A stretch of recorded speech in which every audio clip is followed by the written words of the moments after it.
to Nothing to Say the Fans podcast. This is episode 127. We have an awesome show for you guys today. Something a little different.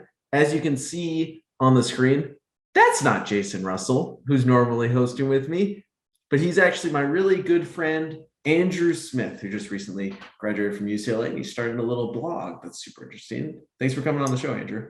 Yeah, thank you. Thank you for having me. It honestly sounds like you're inviting just like some random stranger on, just Andrew Smith, just the most generic thing possible. Well, if I was going to go generic, John Smith. John Doe. Yeah, John Doe. You just like kind of grabbed me off the street and then you were just like, hey, we need content. Get here, get in the chair. We need anyone. We're desperate. We're desperate. On today's show, we're going to talk a little bit about the Kings because we're both from Sacramento and we really can't get enough Kings talk on this podcast, let me just say. We're obviously going to talk about Andrew's blog starting up. I think Andrew has a couple questions about the podcast and how riveting the production value is of this thing that we're running here. But it's going to be a pretty laid back show. I'm sure we're going to get into some really interesting conversations because Andrew is such a cool dude and he's super uber intelligent. Like we are going to get in, he's going to bring a level of sophistication we might not have ever seen to this podcast. No pressure. As I sip my Truly, you know. We got to dumb it down for the audience a little bit. No, it'll be cool. It'll be cool. I appreciate the kind words. Back at you. Oh, thank you, man. And if you guys are watching on YouTube, really appreciate the support. Keep it up. Maybe for this one, we might be doing a little clips if we get some short segments, make it a little more attainable to watch. But if you're watching the full length version, thanks again for tuning in. And for those audio listeners on Apple Podcasts, Spotify, as always, thank you guys so much for tuning in. Yeah, hopefully we're just going to have a good one here. I'm really excited for it. Yeah, I am too. Also, leave a rating and a comment. First commenter on Apple Podcasts in the flesh right here. Number one fan, original fan, Andrew Smith. Oh yeah, of the Nothing to Say the Fans podcast. Been here since day one. Hey, we still have a perfect 5-star rating. Not a lot of podcasts can say that. No, they can't. Awesome. All right, I think let's get into the Kings, man. Okay. Yeah. So have you watched a little bit? I want to get a gauge of how much you've watched the Kings this year. Yeah, I mean, so I've watched like a third of the game, and I always catch a third of the games. I always catch their highlights, and I would say that's probably a lot more than a lot of Kings fans. It's been a rough season. If you haven't, a lot more than I have.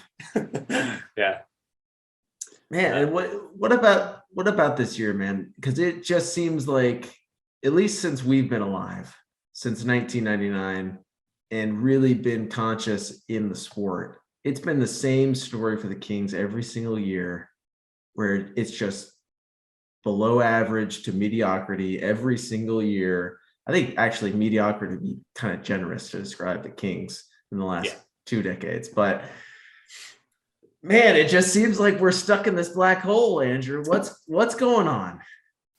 I think that it's a combination of things. It's obviously been some poor management. Went through some rough years there with my main man Vivek. And I would also say, as of late, some unfortunate ownership. Vivek seems like a great guy, but does seem to have his hands on a few too many things. For my opinion, like a lot of the best owners in the NBA are the most hands-off. They're just like, here's the money. You guys know the basketball. Let's leave it to you guys. So it doesn't seem like Vivek has done that so much. So it's a little bit unfortunate. Yeah, I don't know if Vivek will ever outrun the 4-on-5 defensive plan so they could cherry pick on offense a couple of years ago that he made that decision. I don't think I can ever say a bad thing about Vivek because he saved the Kings from moving. Yeah. And I wholeheartedly appreciate him for that. Man, it just, this year's a tough one, man. Yeah. I think the biggest thing that we haven't talked about actually, and the biggest thing for sure that happened for the Kings this year was that Tyrese Haliburton trade.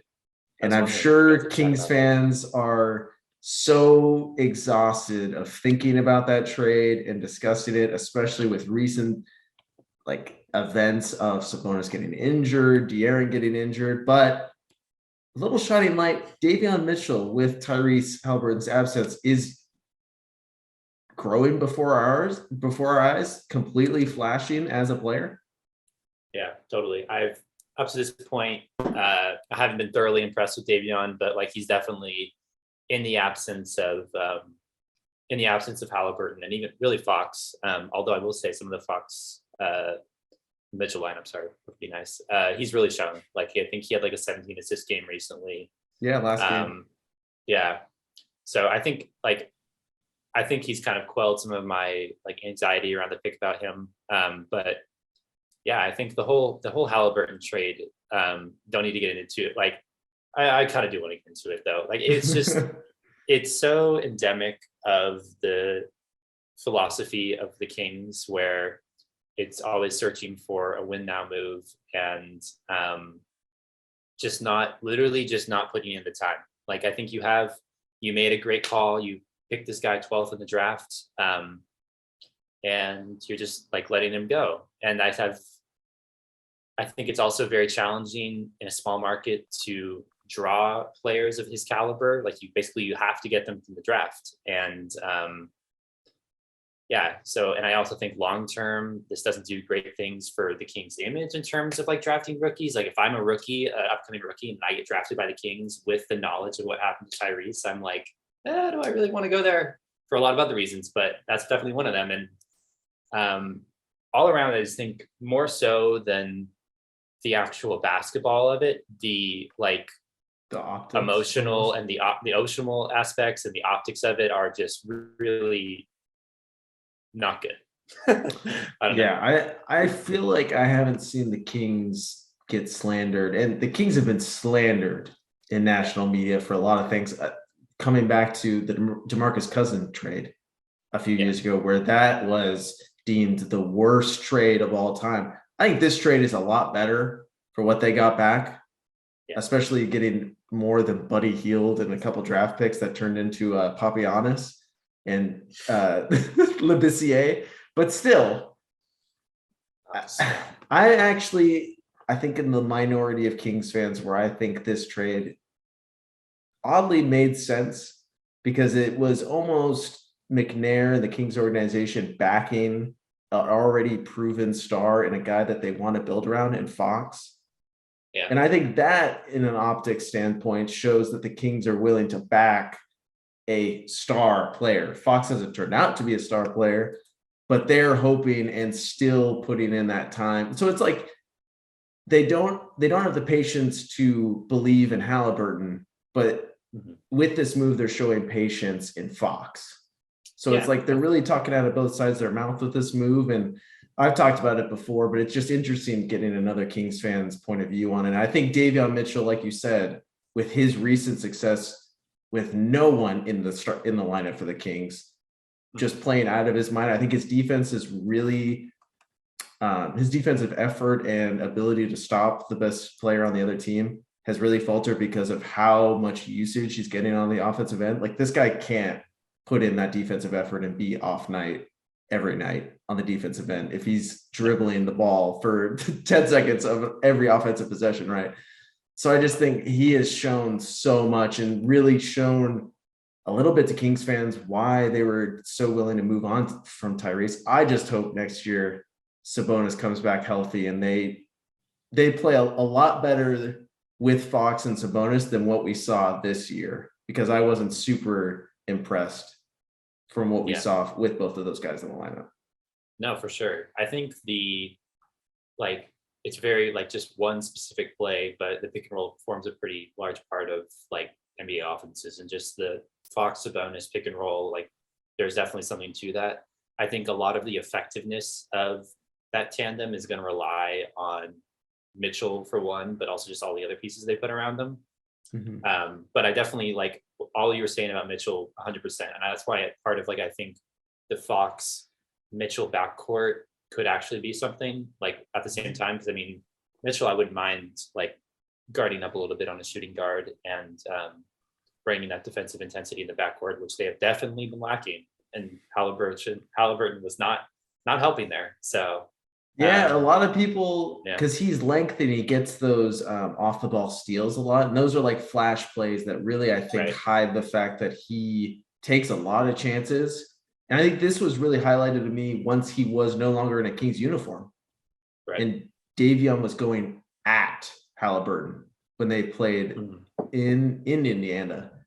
Yeah. And it just seemed like, yeah, he's kind of a guy that you can kind of abuse early on in his career. Once he puts on that weight like Fox did, he's going to be fine. He's too Yeah. smart of a player. But right now, I mean, you're choosing David Mitchell, who's right now a better defender and can't put up the same offensive numbers, doesn't shoot as well from three. But with this recent stretch, I mean, he's more than capable on the offensive side. Yeah, no, I think so too. I think next season, a lot of what's going to come down to is just the quality of defenses that they can put out there. That's part of my worry about Sabonis is that you can't really play him at a 5. He's a very limited defender. But if you are going to play him as a big, you're going to have to put really big switchy guys around them that can shoot and get boards and defend, which is everyone in the league are looking for those guys. So they're not exactly just like lying out there to be taken. Yeah, I'll definitely be interested to see like what kind of moves Monty does in the off season, like what that'll also just give us a taste of like what the actual vision is here, are they going to play Sabonis beside a traditional big? Does that, if not, like what's the plan? So right, there's a lot of question marks with even the interim coach Alvin Gentry, which I think they named him the permanent coach, but who knows if he returns after this year. The Kings are pretty quick to pull the trigger. I almost forget that Luke Walton was the head coach this season. I know. It seems like a century ago that he was the head coach. I know. I was joking with my dad. I'm like, after the St. Peter's guy won, I'm like, maybe the Kings should hop on that or whatever. But now he's off to Seton Hall like 2 days after the tournament. So that guy deserves it though. It's just, well, with him, and now there's okay, Monty, you're no longer handcuffed with Buddy Hield's contract. That was awful. Let's see what happens in free agency. Like the Kings theoretically have money to spend. Right. Let's see it. No, totally. I think Monty, I think he's a smart dude. Like he's disciple of Daryl Morey. Like you said. What does that mean? What even does that mean? I mean, that's a fair point as well. I think there's Daryl kind of has the reputation of like the Spurs where it's like, oh, I used to coach under the Spurs. Like I used to coach under Pop. It's like, oh, you must be a great coach. It's like, oh, I used to be assistant manager with Daryl Morey. Oh man, he must really know his stuff. So it's just, I don't know. Could mean nothing, could mean something. Like you said, we'll see. We'll see. I'm tired, man, of saying every year, well, maybe next year. That has been my whole life as a Kings fan. And I know plenty of the people that are listening to this podcast are probably sick and tired of us complaining about the Kings, but that's all we get. Yeah. I'll say this. Davion's been a spark plug. Damian Jones, he earned another contract. I don't know if it's up this year. I think he's been on a bunch of 10 days, at least last year, and I don't think they signed a multi-year deal. But that dude, the way he's playing, heck, he gives a lot more effort than Rashawn Holmes gave when they traded for Sabonis. So let's see it. Yeah, no, 100%. I thought Damian's done some good stuff. He's athletic, tall. Yeah. Athletic, tall, perfect. I don't know. It's also just kind of a bit of an indictment that it's like this is the stage that we're at with the Kings, where it's like, oh man, Damian Jones, great. It's just, and then it's just like you like actually listen to yourself, and I'm like, I'm complimenting Damian Jones. Okay, yeah. Big time, like key contributors within the rotation are Justin Holiday, Jeremy Lamb. Freaking Trey Lyles is a starter for the Kings, and they need his production. Oh yeah, he's been on 5 different teams. No shame to Trey Lyles, because I have never seen him play until he was in a Kings uniform, and he's actually a lot better than I thought. But there's a certain caliber of player that you need if you're thinking about.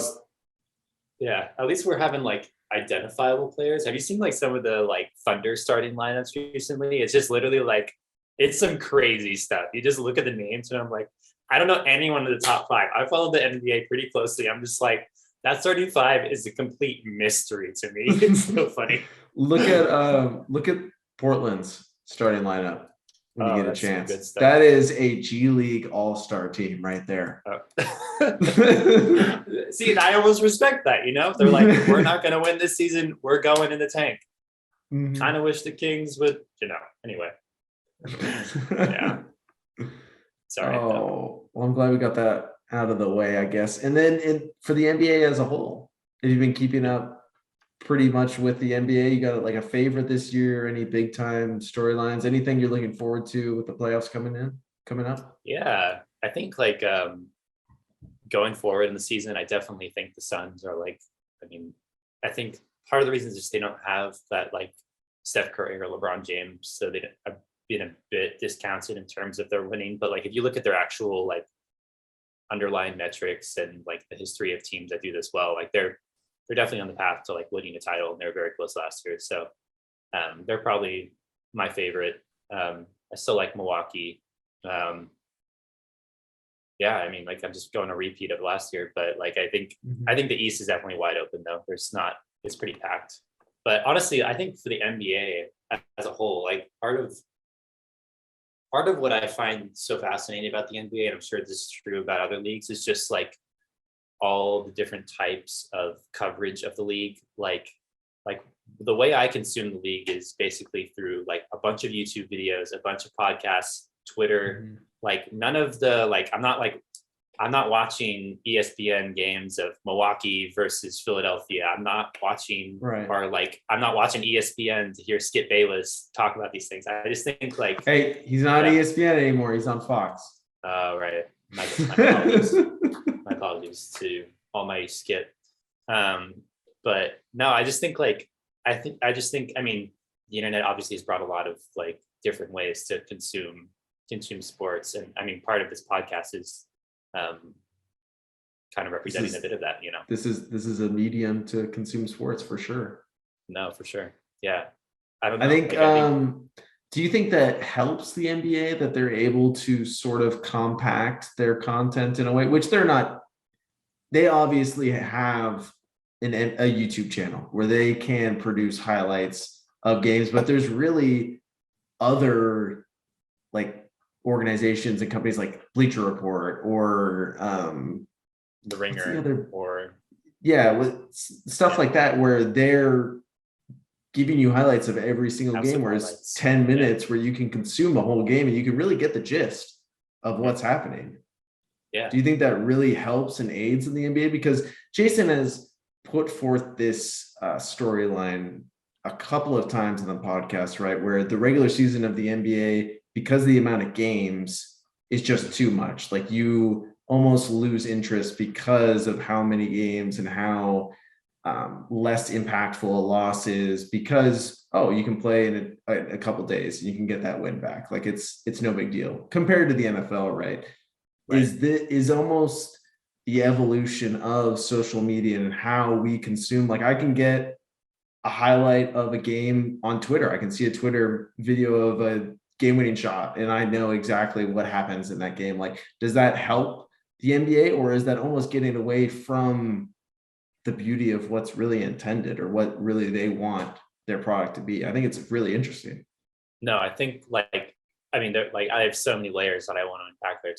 It's a great question. I think in terms of like monetarily, I think the NBA has a big problem with like actual viewership, because in terms of like TV ratings and stuff, they get nothing near the NFL. So in that one respect, I'd say the NFL has a huge leg up on the NBA. Right. That's definitely something they have to like consider. But in terms of like actual, like, I understand the argument that the NBA is a lot to consume. Like, I don't expect you to watch all 82 games of a season. If you do, for your team, if you do, you're a sicko, great for you. But you have a lot of time on your hands. Exactly.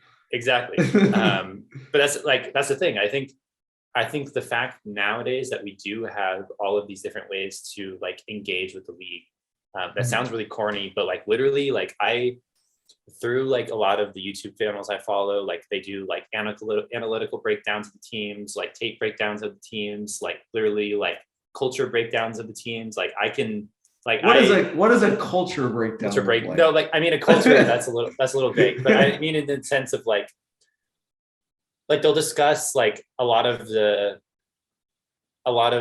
like I don't know. I want to say more. Why does the drama? A lot of the drama around the teams. Okay. Why would I hear culture breakdown? I think of report Chris Middleton or Chris Paul seen in Devin Booker's car heading to the bowling alley. Culture on the way up.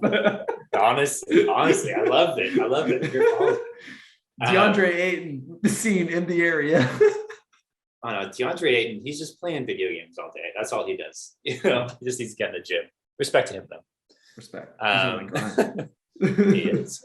No, but I think like in terms of the ability for people to consume the media without just having to watch the games, like the NBA has a way wider audience beyond the United States than just than the NFL does. And like I'm able to keep up with a bunch of teams just through like watching highlights and whatnot. Like I think it's almost easier for me to do this where I only have to spend like a few minutes a day or whatever, rather than like, oh, it's every Sunday. That's my whole Sunday. I'm watching the NFL, you know? So, and then once the playoffs do come around, you can tune in more closely to what you want to watch. You know? That was going to be my exact point. It's almost like the way we're able to consume the NBA now, we're able to get through the NBA regular season and really hold on to those storylines and really care about these teams for when the finals come around, when the conference championships come around.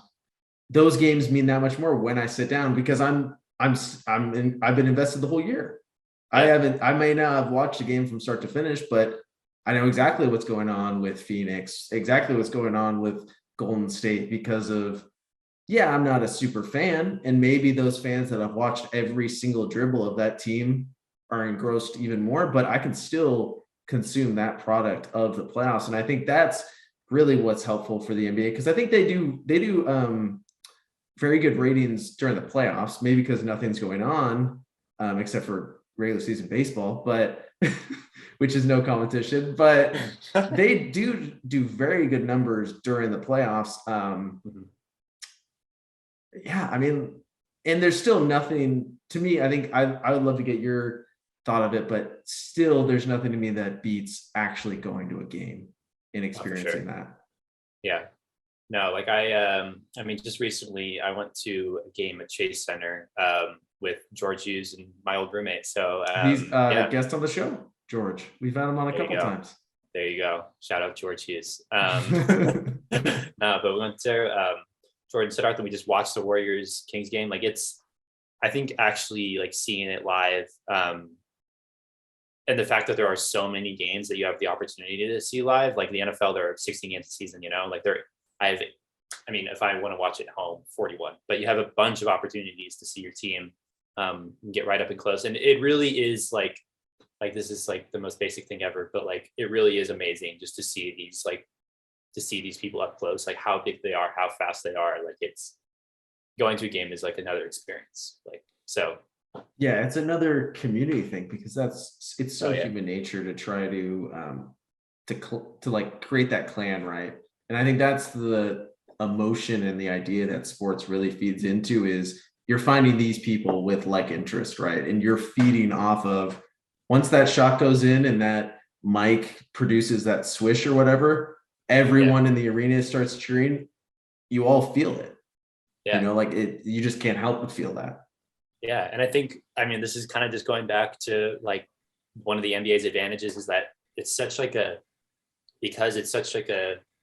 you get to know the team so well, and you get to know the individual players so well. Like you can have like community wide reactions to like specific players. Like I remember one of the best moments I've ever had in an NBA preseason game. I went to a preseason game before Marvin Bagley's freshman year. He dunked on a guy. The whole crowd just goes nuts, because I mean, like, it's a rookie. There's so much promise. The whole crowd is invested in the same exact way. You know, it's like this guy is going to carry the franchise forward. Did not do that, but you know what I mean? It's just, it's very cool. Andrew, I know exactly what you mean, because I was at that game. It was Oh, the California Classic against there the you go. Lakers on Mo Wagner. Mm, Marvin, I think he takes a pick and roll. And the Kings started everyone. Like Fox was playing, yeah, Heald was playing. Like they were damn near playing their starters in that game yeah. against the Lakers summer league team, right? But this is the first time we get to see the Yeah, Kings and especially Marvin Bagley, who's the second overall pick, and this guy that hopefully is going to be better than Luka Doncic. Didn't really work out, but but in that moment, and that was his peak as a King, yeah, no doubt. 100%. He Yeah, he gets down the lane, one dribble, left hand, dunks, yeah. stuffs his nuts all over Mo Wagner's face, pretty much. The crowd goes nuts. This is a sold out game for a California Classic because those tickets were only like $10. I mean, that moment was electric. I can Yeah, picture it perfectly in my head right exactly. now. I know. I remember I was standing next to my dad, and like I'm a pretty monotone guy. I mean, I feel like I'm talking a lot, but I'm pretty monotone. My dad doesn't like my dad's not like a big cheerer, but we both were literally just it was crazy. It was I think I crazy. went to that game with Jason and Ben, which Ben I Yeah. think is the biggest Kings super fan I know. Oh I yeah. think I'm a pretty big Kings fan, but he lives and dies on every single Kings game. But yeah, it was just True. like we were yelling at each other Yeah. when that happened. And that was the high. That was the high. That's that is just Yeah. awesome. It is. That's such an interesting. I mean, it's just an interesting conversation of I don't know what the NBA can necessarily do, really, Mhm. but I I still think they're in a good spot because like we've said, maybe it's the lack of ratings and the lack of viewership. I don't think really correlates to the impact and the star power that NBA players have. I mean, they are really 100%. LeBron, Kevin Durant, Giannis, they're really driving sports media even during football talk. I mean, these guys are transcendent stars with how relatable they are and how easily accessible they are on their different social media platforms. And Yeah. I think it's just weird that I assume based off of that the NBA is doing well. I don't think they ever have a sort of not view. What is it? It's a Reception. yeah, like they're not perceived to be struggling, Yeah. right? Because their stars are on the big stage, even if people aren't tuning in. Yeah. No, Really. And I totally. think that's a really interesting. I don't think the NBA might be happy about it, but hey, I think they're also really big drivers in sustainability for the game and really progressive on different social movements and things like that. Like Yeah. they're succeeding in other ways for sure than monetarily. Yeah. 100%. That's part of why I have like I respect a lot of like I mean like I'm a liberal leaning guy, so I respect a lot of like a lot of the progressive, like you said, the progressive policies that they're pushing, and just I think the NBA like recognizes far more than other leagues like the impact that it can have in communities and like bring people together and yeah. So I just even like you said, even if they're not as like they don't have a Super Bowl, they don't have that, Mhm. but I think that they're doing some great stuff. I don't know if the NBA does have a problem. So I don't know.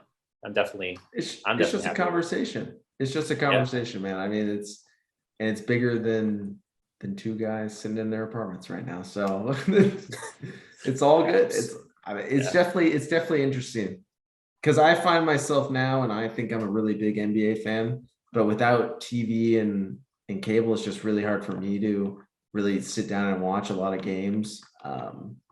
When I did have TV and stuff, I'd watch pretty much all like the ESPN, like the national televised games. I'd probably watch all of them when I Yeah. did have TV, but I'm a weirdo. I have problems. Mm. Yeah, we'll have to talk about that. We'll have to talk about it. Yo, I'll send you you'll, some. you'll have to bill me after we talk. There we go. There we go. Yeah, I mean, there's always the like I would never stream something, never ever. stream something. No, like, I mean, but For free? I would never illegally? do it. I mean, I Oh. would never do such a thing. Never, never, never. But anyway, there are options. But yeah, I just think like yeah, NBA is a fun watch. It's fun on social media. I think it's just fun for like younger people. Like my dad hates the NBA, and I get it. Like from his lens, I get it, but I like it. So Yeah, I think another place we could go with this. I mean, I don't know how are you super into soccer at all? Because I know you I were a do. big FIFA guy back in the day. I was too into FIFA. That is very true. Now I still follow soccer a good amount, not as much as I used to, but yeah, like I follow Arsenal. I know like I feel like the Premier League the last few years it's literally just Chelsea and Liverpool, but there's always like interesting stuff going on. Like apparently Everton might get relegated, which is just kind of hilarious. Right. But yeah, I don't know. Yeah, I Are think you fond of the league much? yeah, I think I find myself. I won't sit down and watch a full game, but I'll watch the highlights of a lot of the Premier League fixtures. I I don't know if I can say I'm a Man United fan, but I support them. I don't know if I Sorry. can say I'm a fan, but they're having a tough year. Ronaldo's sick though. That would be so cool to go to Old Trafford and see Ronaldo actually play. 'Cause Yeah, that dude is nuts at 37. He's still like it's one of the best players in the world. yeah. I don't know. Like I just like I remember like and it's just crazy too because like I think he came back for like one game and just had a hat trick and like won the game and like the rest of the Mhm. squad is just such a mess. But he just But it's like pretty nuts. compare the reason I bring that up is yeah, it's so tough because there's so many like leagues with soccer in European football where Messi and Ronaldo's the guy with the most followers on Instagram, right? Like he is the biggest star of stars. Mhm. But it's weird how they haven't really transcended in America almost. I would Yeah, almost, this might be completely off base, might be completely biased, but I feel like NBA stars have really been able to transcend and be uber figures in other countries across the world. Like the first thing that comes to mind is Kobe Bryant in China, right? Or yeah, Michael Jordan across the world, right? And these guys are Messi and Ronaldo are good enough to be that transcendent. But why is the game of basketball almost where people can relate? Is it the accessibility of it to where all you need is a ball and a hoop and you're golden? You can really picture yourself there, or is it like I honestly I don't know. It's just weird that a sport like basketball is able to create those big stars that maybe other sports can't. yeah. I think part of it is the literally just the structure of the game where you just have five people in the starting lineup, so it's like more focused.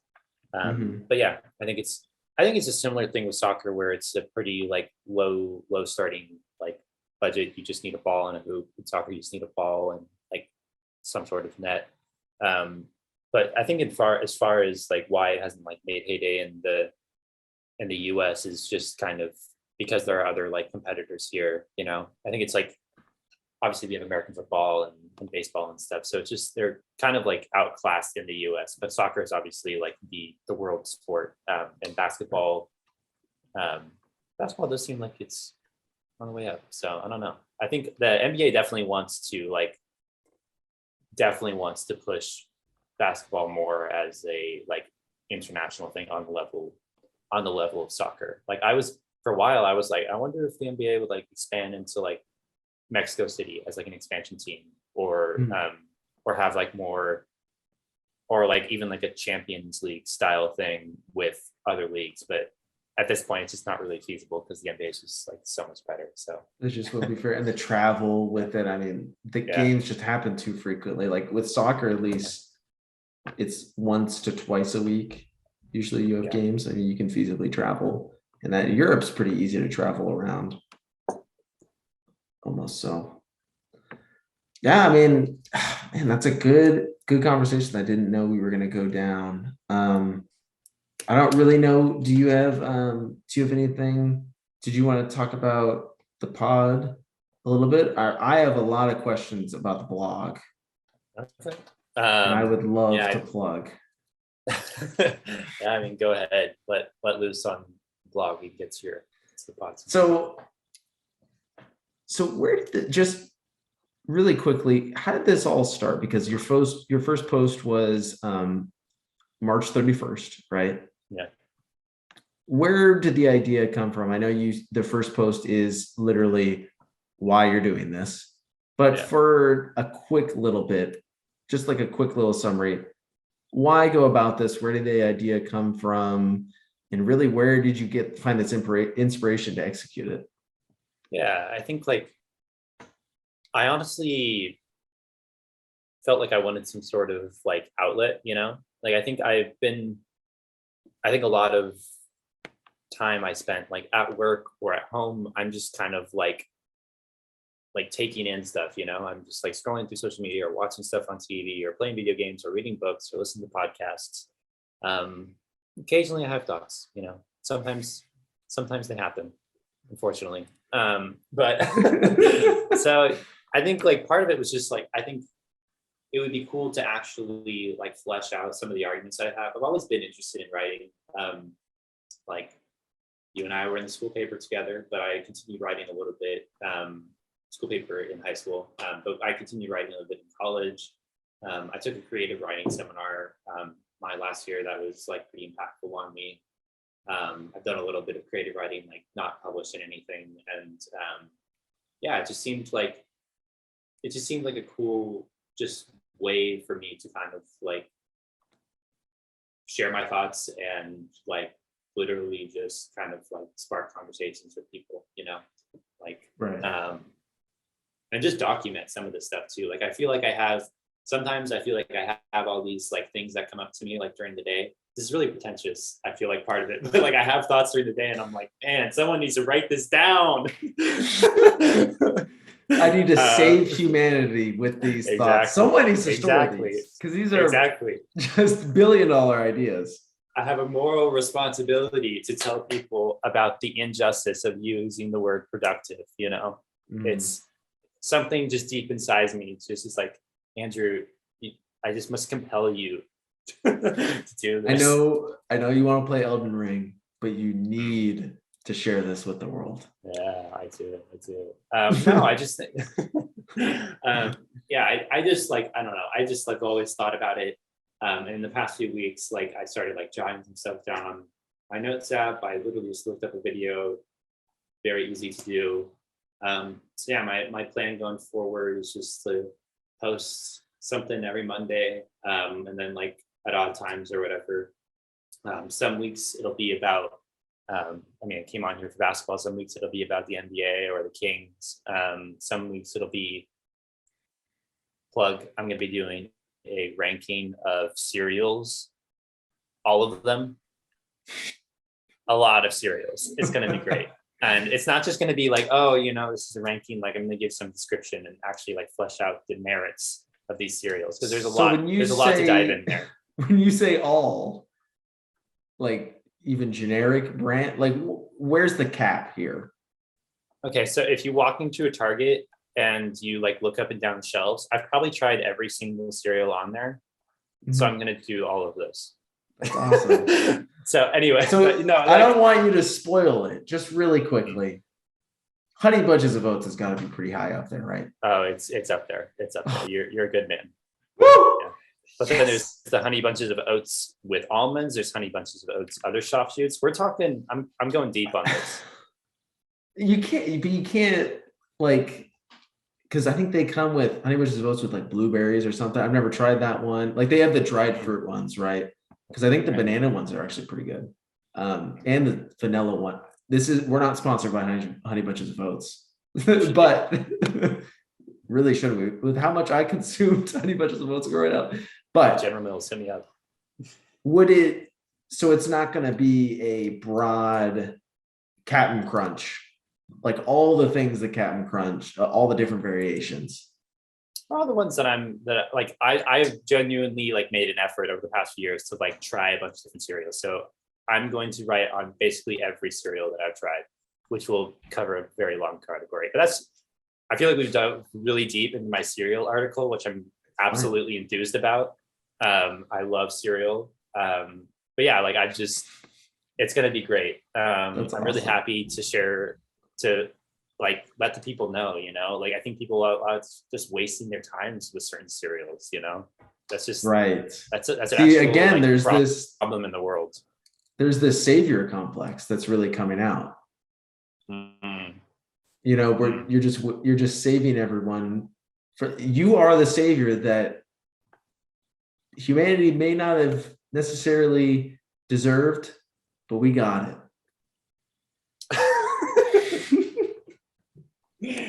I might need you to look in the mirror after we're done this conversation. Anyway, no, but yeah. So I'm gonna be doing that on cereal, but also more serious stuff. I have some thoughts about the conflict in Ukraine. Kind of a harsh turn there, but thoughts about the conflict in Ukraine and a lot of the coverage about it.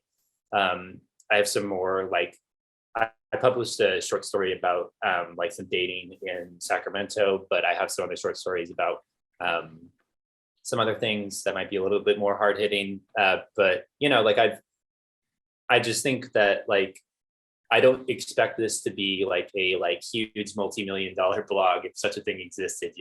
I literally don't expect to get any sort of coverage beyond just maybe some of my friends on social media reading this. That's kind of all I'm shooting for. I'm just gonna write about whatever I'm interested in, and if people read it, cool. If they don't, I won't be devastated, So yeah. Going off that a little bit, what do you hope the reader gets from these posts? What is the aim? Is it more almost self-driven to where you're getting something out of it, or is it what do you want a reader to get out of these different, which each post is going to have a different motive, right, for something to come out of it, but what do you hope someone takes away when you write something and post it? Yeah, I mean, it's definitely going to depend on the article itself, and this isn't some sort of self-help blog. Right. It's mainly it's probably going to be similar to what you would see from a columnist at a newspaper who's just writing about all sorts of things they probably don't have that much expertise in, So I'm in a long lineage of people just kind of bullshitting. Just sharing their opinion, whether it's wanted or warranted or not. Yes. So I don't know. I do part of me was a bit hesitant on that. I'm the internet already has a lot of a lot of perspectives, perhaps too many. But I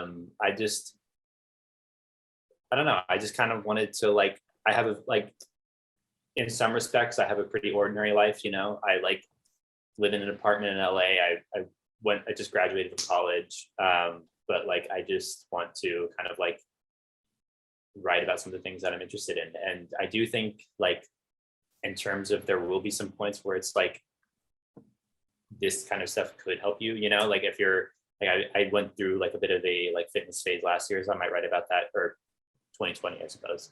So I might write about a bit of my experiences in that. Yeah, and it's obviously not coming from some sort of physical therapist, and I wouldn't expect people to read it as such. But yeah, I just want to kind of share what I've been up to, what I've learned. Seems very vague, but yeah, I think I just kind of want open conversations. So. Well, I mean, it's just real. It's real life, completely unfiltered, uncensored. I mean, it's just you cuss a lot, which I did not appreciate. I needed a little bit of a warning beforehand, but you were dropping a little bit of the F-bombs or something. I mean, the S word was used a lot. I sound like a 5-year-old when I say the S word, but I will say though, apart from the creative writing article, which I think I skimmed over too quickly because in my head, I genuinely thought, and I texted Andrew this, is this true? Was this a true story? Like, what is my friend Andrew become? Yeah. And there's a part in there where it says graduated from Sac State, and I was like, did he graduate? Did he drop out of? He graduated from what? He went to UCLA. He didn't go to Sac State, and it made me like question everything I knew about you. And then there was parts about smoking and stuff, and I was like, what is my friend Andrew? We used to play FIFA after school. What is going on? Yeah, and mi madre for the protagonist Ed, Eduardo, But that part, interesting take. That part, I thought she just got the name wrong or something, because and she was stealing from your store, and I was like, Andrew would go for a woman, and then you said it. You said it's nice to have I can't remember the word that you used for it, but kleptomaniac. Yeah. Nice to have a klepto around. I was gonna use someone's it was just really startling to me during the middle of while I was reading that but you definitely made it for sure clear. But going on from that, but the productivity one, the second post, I think actually really resonated with me a little bit. I think because I'm going through a little bit of a time where I'm between almost getting that career started and really going into the industry that I'm really looking for, and just working right now in something that I really don't know if I have a future in, right? But that it's almost like, how do you define your worth? I think is really what I took away from it. Like, how does your company determine if you're productive versus how do you really see yourself being productive, right? And that's what I really took away from it. And I think it's definitely, I think that it's kind of an uplifting, or it's almost like makes someone really stop and think and sit there and really assess their own worth and really assess the way they look at their own professional sense, or even in a casual sense with a hobby or something like that. No, totally. That was kind of, the title is a little bit silly, but I was like, the premise of it is kind of not just about the word. It's really just about like how we're defining work, what's a useful definition for work, and like how I think that there are a lot of pressures in society. Like, this is not like a new thought on my end, but there are a lot of pressures in society to like constantly being like creating something or producing something or doing something of value. But it's like, who's defining what is valuable? This is very like abstract things right now. But I mean, right. I think I really just, you have to like, I think sometimes it's good to take a step back and actually consider like, what sort of good is what I'm doing, putting into the world? What sort of good, if any, is it doing for me? Is this product serving someone else? Is this work serving myself? Like, I think that these are kind of questions that kind of get lost in the day-to-day shuffle. A lot of times when I'm at work, I'm just like, I work in a lab, so I'm just like getting beakers and moving stuff in a pipette. I think it's good to or when you're at work, you might just be like filling out some forms. Like, I think it's good. And you might be rating your performance at these things based off like, oh, I'm not filling out this form quick enough, or I'm not like something XYZ, or I'm not, so I think it's important that we assess what we're doing and assess the way we're doing it more regularly than we do. So I'm glad you got something out of it. I think it kind of, I meant for it to speak a bit to like kind of like a person kind of where we're at in life, just kind of in a bit of a transition, and I guess just younger people in general as well. Yeah, I think it definitely resonates more for people that aren't really settled, I think, within their career, because we don't really have that clear definition of a good job, really, or like you've done a good job, right? Like, what does that look like? Really? And we're always trying to move up, and what is that? How do you do that? How do you fulfill a company's goal while also fulfilling your own personal goals? And fulfilling other stakeholders' goals and different, even if that is important to you, even if family can be important, like there's all these different things. And I think, Yeah. I don't know about you, but when I just get stuck in the like monotony of working week to week, time just flies Yeah. and it can fly you by. Like looking back, I think I've been working at my job for 6 months now, and it feels like I haven't been working more than 3 months or something. It feels, it's crazy when you just stop and think. And I think I do a pretty good job of being pretty self-aware. Yeah. And yeah, I think it's tough, man. I don't know other way. Yeah. It's something everyone's got to work on. I think it's something everyone can really work on and really relate to. No, for sure. I think it's just, I don't know. I just think like there's, like I kind of said this before, but there's just um, a lot of pressure to be doing something like um, cool, or feel pressured to be doing something when you're just like maybe like relaxing. Like I know some people literally just like can't stop, like sit still and just stop and relax.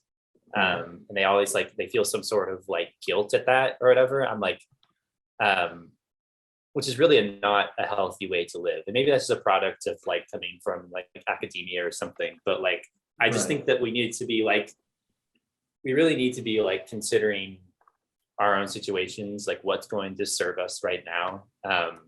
Obviously, like I think our well-being as an employee and as a person is worth just as much as like the work that we're doing, or more, a lot more than the work that we're doing. And but you also do have responsibilities in the workplace and stuff. So it's just, I think like it's just kind of finding the balance based off like where you're at. And from my observations, I don't know if some people are always doing that. I'm not always doing that. So I'm certainly yeah. not always doing that. And you can't always be doing that. Yeah. Right? Like sometimes work has to, like you can't, I think sometimes you do have to really put your head down and do something and really concentrate on the work that's being done, but that it can be just short term. I think, like you Yeah. said, it's not about looking at short term goals. It's really about taking in everything and looking in the larger context and looking in the larger lens of what you're No, doing. for sure. I think something with that, because I think that's definitely more of a serious piece. And is that going to be sort of like the sort of standard, the sort of tone that we should expect from like a more serious post on there? There's like, or actually there is jokes. I did appreciate the Hamilton joke that you put in there. Wow. I really did appreciate it as a Hamilton fan. Yeah, it's pretty niche. No, I think like I'm definitely going to try and keep. I'm probably going to delve into some like tougher discussions or just more serious discussions, but I don't ever want the reading the blog to feel like I'm reading like some sort of like bookish thing from the London Times. You know, I want it to be representative of my perspective of my language. So I'm going to like throw in some jokes where it's appropriate because I'm a joking person. You know, I joke all the time. Really funny. With a straight face. Yeah. I think one thing that I was wondering is this almost a therapeutic exercise for you to put all this down and really sit there and consciously put words down and really, it's almost like making you sit down and think and really consciously think about what's being said. Yeah, I think that's definitely part of it. Like I mean, like I hope that I want people to get something out of reading what I'm doing, and I like, but it is part of it is self-serving for sure. Like I think it's kind of solidifying my own positions and um helping me to kind of like sort out my view of the world and like sort out my thoughts on things. Yeah, yeah. It is the third post, the creative letter. Is that a love letter to Sacramento? Yeah, a little bit. Yeah. Yeah, if you haven't read it, it's about like a Tinder date in Sacramento after the pandemic, kind of like after like people started getting their vaccines and like after like lockdown and pandemic, and things kind of progressed from there. But I really did try to like put in a lot of like hallmarks of Sacramento in there. And I also just like, I am not the protagonist, you know. I think we've established that at this point. But like there are parts of the character that I can identify with. Like I went through a big dating phase after lockdown, and I mean he was obviously in a pretty similar phase of life as me.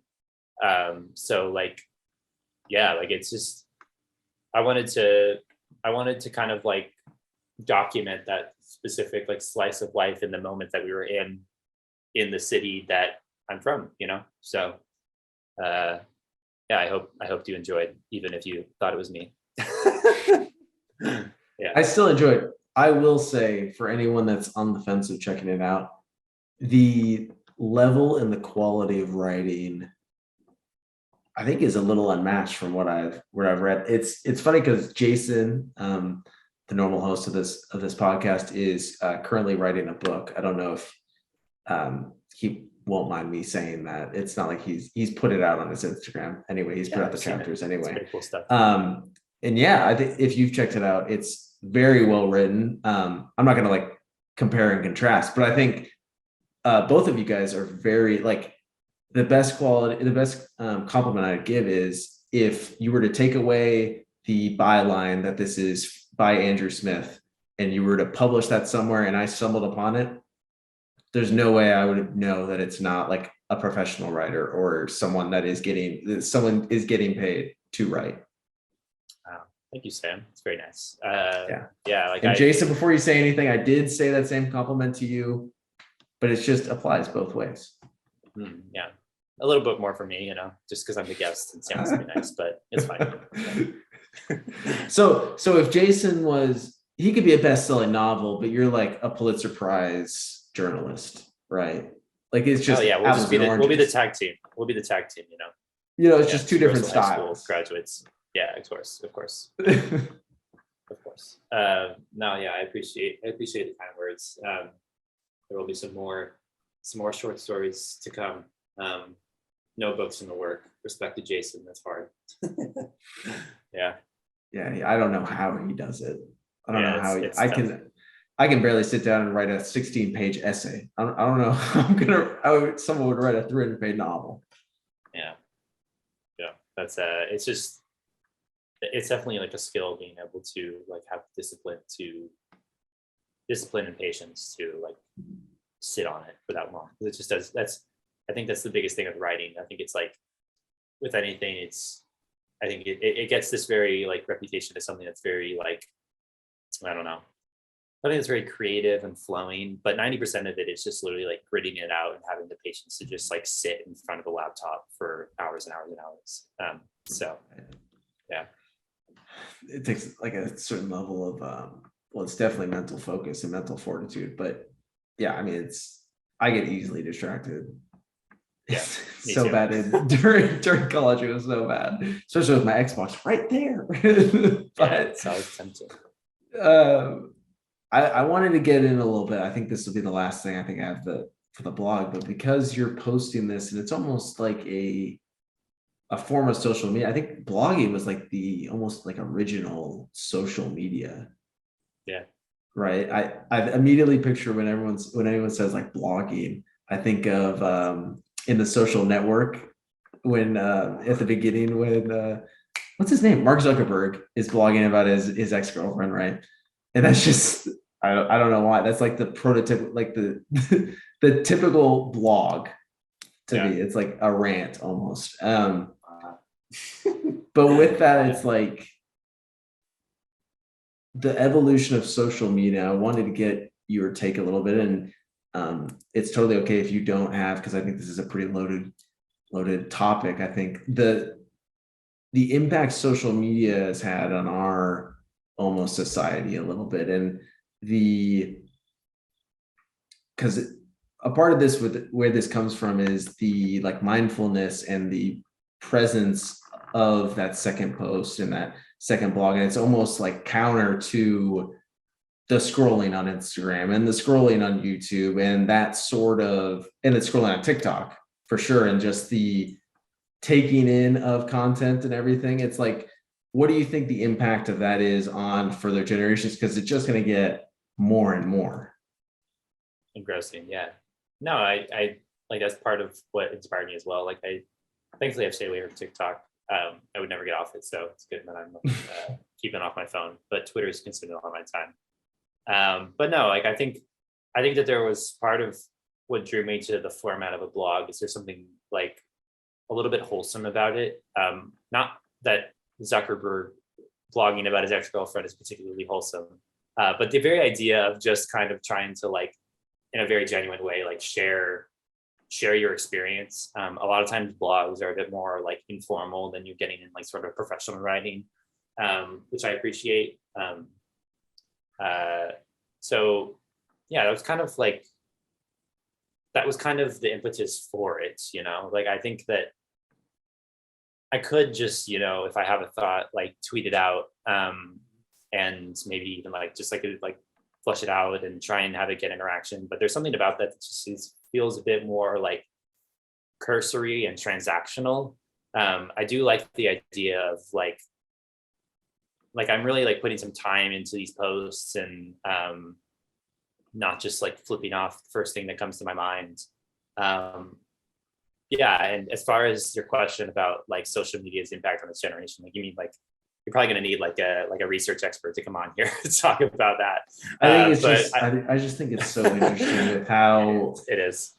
I get it all the time. I was born in the wrong century, pretty much. Like my whole I'm not on Instagram anymore.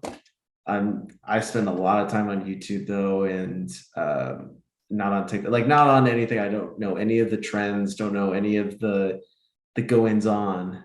I just sounded way older than 23, but but still, it's like I think it's so interesting because our society is growing at such a rapid pace with these things, and we talked about it a lot with the positives of social media. I think that's a big thing with the NBA. You're able to get information so readily and so quickly at the touch of a finger, and it's that power is crazy. And I think the other thing is the ability to connect with people around the world. I think that is so important. I think that's something that hopefully happens with your blog. People around the country, around the world are able to look at it and be like, oh yeah, I relate to that a little bit. A guy from Northern California, I totally relate to what's going on. That's awesome. I think that's crazy that is possible. But then the negatives almost, I think, outweigh a little bit of that positivity and all that. But yeah, we can go into that another time. I just wanted to get your thoughts on it because I think you're so you just offer a perspective and are able to articulate it a lot better than I am. I don't know. I think you did a good job there. But I just think, similar to what you're saying, I think it's social media incentivizes a lot of our worst tendencies, and it how should I say it, like perhaps allows a little bit too much communication between people and a little bit too much just awareness of what people are going on, so you always have the room for comparison and whatnot. I just think that there are definitely like toxic elements of social media, but I think that kind of what you're saying, there are positives as well. Part of why I am starting the blog is just in a sense to get away from parts of that, but I am still on the internet with the social media stuff. I'm gonna be tweeting these out on my Twitter, on my Instagram. So I'm still in it. I'm in the thick of it. There's a big push, awesome, and I just jumped in it. Yeah. And I think somewhere I'll put the name of the blog. Do you want to say it out real quick? Yeah, it's still tough. So it's as we said at the beginning, I have the most generic name possible, Andrew Smith. So a little hard to find a domain name there. So it's my name backward, sort of. It's word nothings. Literally my name backward, but you should just go in the description, leave it there. You're giving me a lot of credit that I'm going to put this in the description. Wow. It'll be down there. It'll be down. It's just a copy and paste. Oh man. Okay, so you right click and then you go copy, right? Maybe I gotta highlight it first. Oh, that's true. Yeah. Yeah, if you need, I'll walk you through that after we're done. But okay, perfect. Yeah, cool. All right.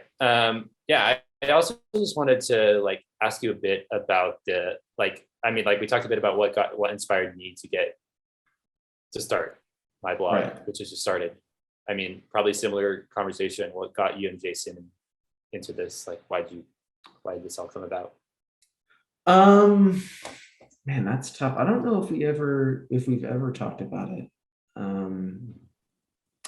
Which I think, honestly, if you were to branch out from the blog and create a podcast yourself, I think that would be super interesting too, because that's just another form of media to get your thoughts too across. And it's just a different way to share it, but that's completely side thought. A couple years ago, we've had this idea, I think, for probably 3 years ago now, because we've consumed, we were such big fans of ESPN shows, the conventional talk show, the sports talk show, your Colin Cowherd shows, your even the debate shows of First Take, Undisputed, like the Dan Patrick Show, the Rich Eisen Show. All these things are just sports figures sharing their opinions.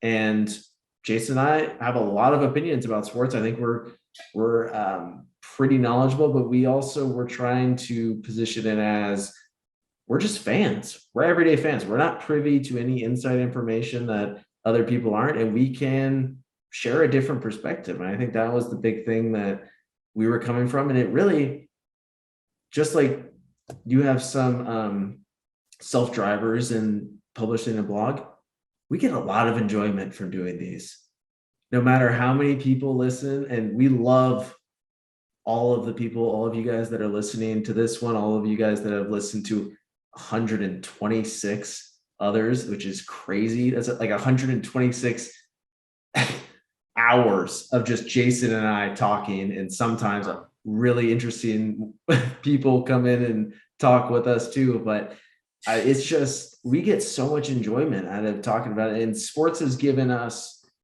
so much. I think both of us, it's such a big part of our lives, and we really wanted to just keep adding on to that and keep almost cultivating that for other people, I think too, which is, I think, something that really drives me now that I really found that's something that really drives me, and I really want to do that for my professional career. But just subconsciously, I think that's something that has really led us to starting this, and to really put in, you guys might not think we put in a lot of effort, which we probably could put in more effort, but we really do put in as much effort as that we do to produce all these episodes and everything. And we just have a blast doing it.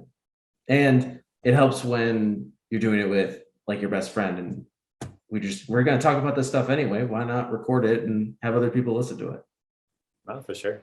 Yeah, no, that makes a lot of sense. I think podcasting as a medium is one of the best out there. Like, that's not a very hot take, but I just think, like, I listen to podcasts literally all day. Like when I'm at work, sometimes I have to like put some thoughts in my head and I can't listen to a podcast, but a lot of times it's just working with my hands, so I'm just like, have whatever going on in the background.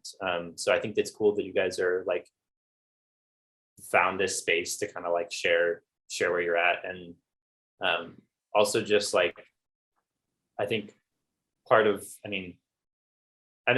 the kind of stuff that like this and maybe like blogging is that it's just kind of like democratizing the internet in a good way, where it's just like, you wouldn't have necessarily heard perspectives like yours before.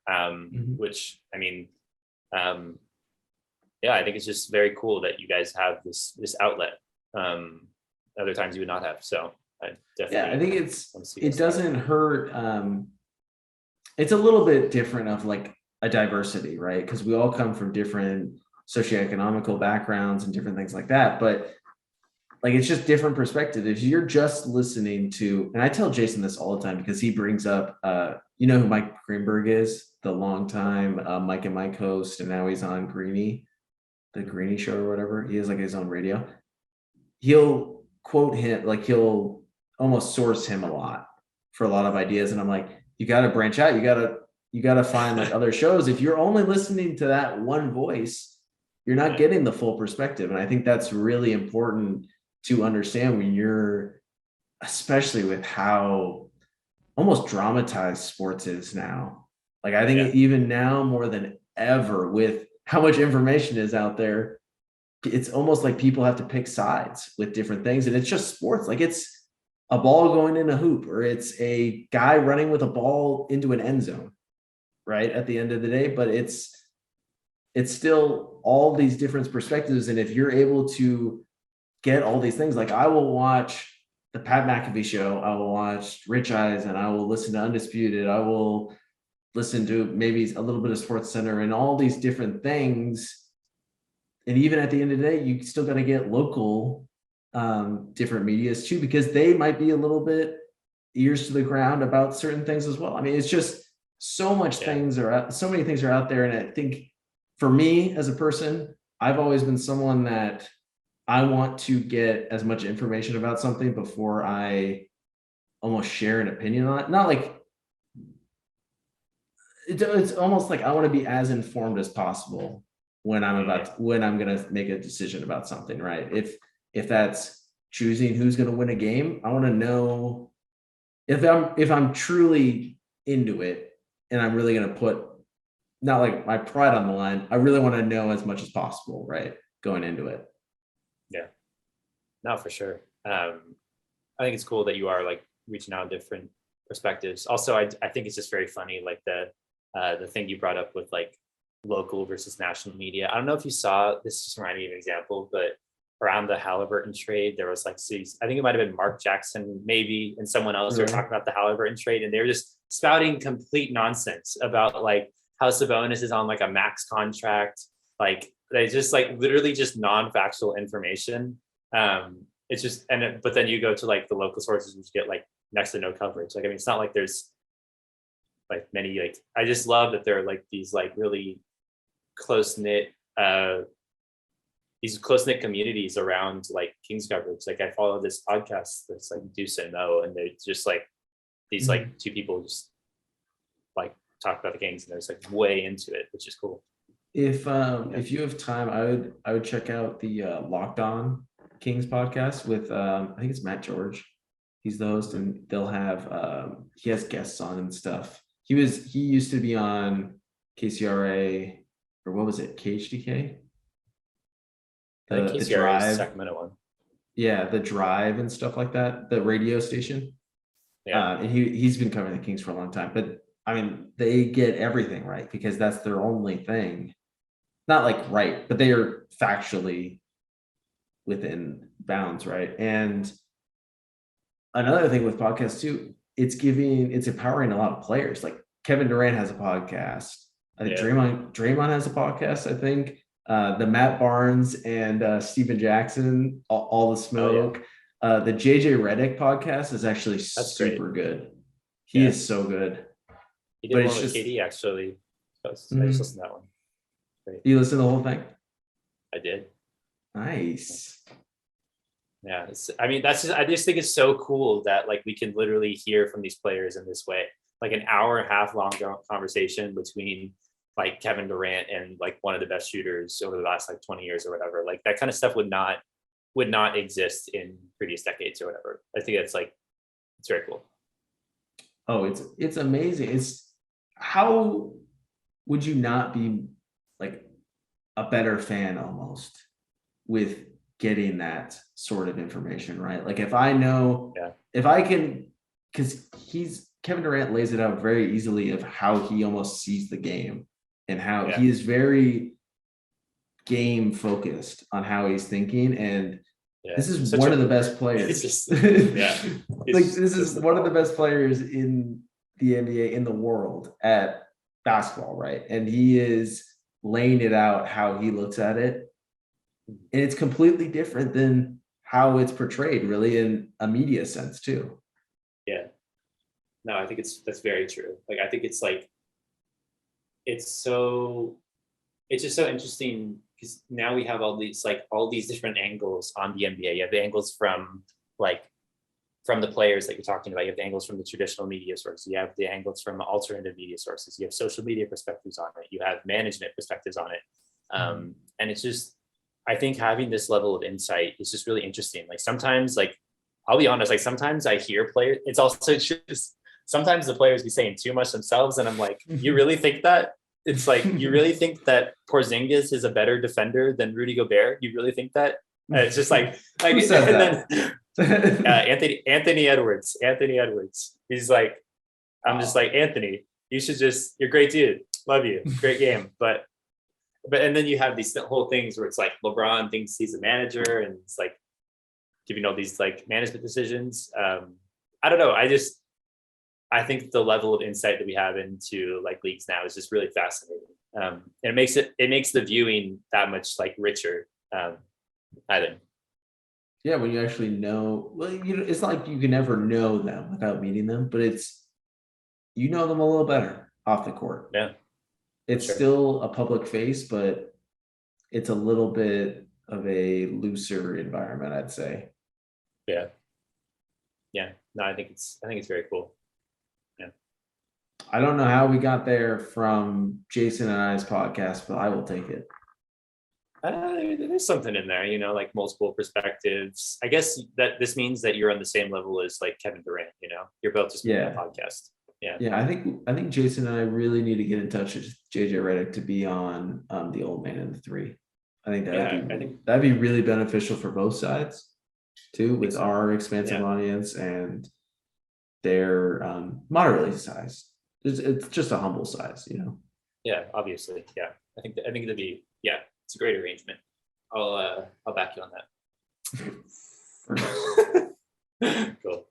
All right, I guess the last thing, what's next for Andrew Smith?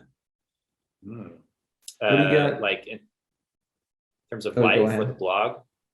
Just whatever. Sure, you touched on it a little bit with the blog. Is there anything going on that you wish to share, I guess? That's super exciting, or I might be applying for grad programs in the fall, so that's exciting. Pretty surreal. I might be getting like a master's or a doctorate, it's some crazy stuff. Haven't got accepted though, so that's not like a long ways off, but that might be happening. Planning to continue posting the blog. I've been playing a lot of pickup basketball. I feel like whenever I play with you, I always played like trash, but I'm genuinely not that bad.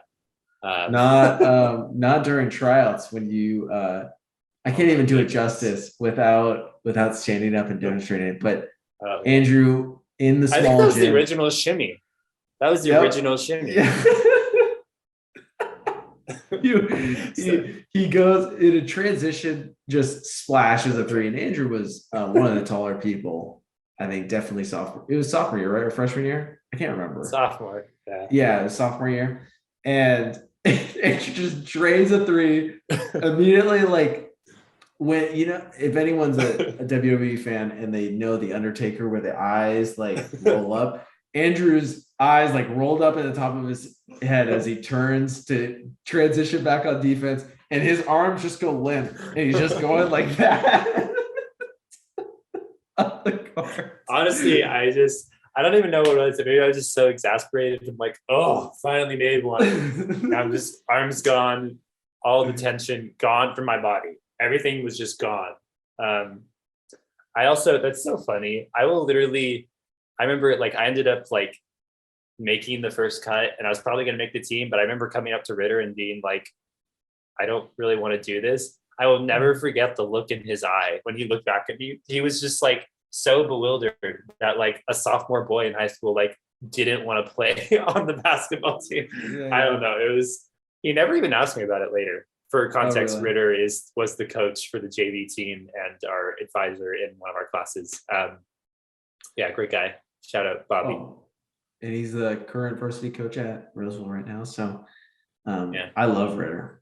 for all the things that we spent a lot of time with him within class, and I spent a lot of time with him during JV season. So, he's, I mean, go Bobby Ritter. But and we would play at the park sometimes on those janky double rimmed chain netting, chain nets. And Andrew would suck during those. I would just school him. Yeah, obviously. Yeah, I don't know. I'm a little bit of a different player now. Not so much of a shooter. A little taller. A little back to the basket. More like face up stuff, Just kind of. Okay. Yeah. We gotta play. We gotta again when we both sync up in Roseville, we can try to see each other. But yeah, I'm ready. You gotta bring your basketball shoes and be ready. I actually got some. Well, last time I didn't have basketball shoes. Now I've got some new insoles. It's over for you, Sam. Honestly. A new insole, bro. What are they? The Steph Curry Under Armour like grandma shoes? No, the ones from Chris Paul. It's his company. Okay. Yeah. Okay. We'll see. We'll see. Yeah. I was playing outdoors. I needed some insoles. Yeah, I bet. Playing outdoors. We'll get Jason together. We'll get JC3, another he's been a guest on this show a couple times, and we'll get the whole gang together. We'll play a little bit. I'm ready. You just gotta just gotta come up from LA. There we go. Yeah. Or you could come to LA when you play in Venice, just run the courts. Whoa. It's like white man can't jump out here. It would be a more diverse crowd than probably in Roseville. I'll say that. Yeah, probably. I think so. Venice. Yeah. I think so. All right. Well, I think we're good, Andrew. I've taken up enough of your time. I appreciate you so much for coming on. Again, thanks for bearing with us with the scheduling and planning stuff. Totally last minute today. I hope everyone that's listened, and if you're still listening to this podcast this late, thank you so much. Go hit up Andrew's blog. There's gonna be a link down in the description. Don't worry, there'll be one. Hopefully it might even be listed on this video a little bit, but go hit him up. Great stuff. He's gonna be putting out stuff once a week, you said? Yep, Mondays at 5 p.m. That's awesome. So once a week you get that 2,500 words maybe, but that was just a long one, right? That was probably a long one. I don't know if we go that long, but you get some words. You'll get some words in. Yeah. Your daily read. Well, after you do Wordle, then you can go ahead and give Andrew's blog a little read. Yeah. That's perfect.